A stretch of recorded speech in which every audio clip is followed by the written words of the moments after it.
ఒక దిక్కేమో Telangana CM Revanth Reddy sir గురుకులాలల్లా చదివే పిల్లలకు సన్నబియ్యం అన్నం పెట్టాలి, వారానికి 2 సార్లు నీసుకూర పెట్టాలి, పెరుగు పాలు అన్నీ పెట్టాలి.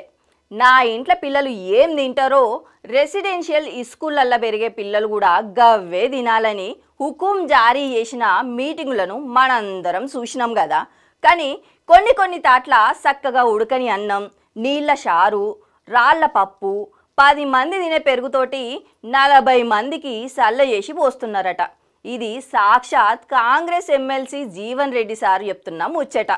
జగిత్యాల జిల్లా రాయకల్ మండలం అల్లాపూర్ గురుకులాలన్నీ ఆకస్మికంగా తనిఖీ చేసిన జీవన్ రెడ్డి సారు అక్కడి సిబ్బందిని నిలబెట్టి ఊతికారేసిండు.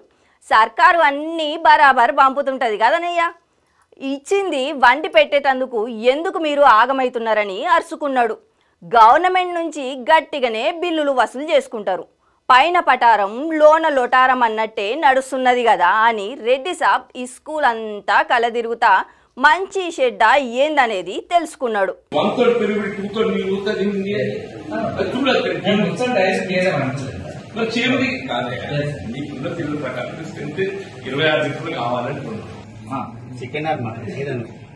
కానీ అవి 2 బడ్జెట్ సరిపోతుంది. ఇంతకుముందు అది ఏదైనా గవర్నమెంట్ ఇచ్చిన మెనూ మీరు ఫాలో కావాలి. అవును, ఈ 2 times బడ్జెట్ సరిపోవడం లేని సమస్య కాదు.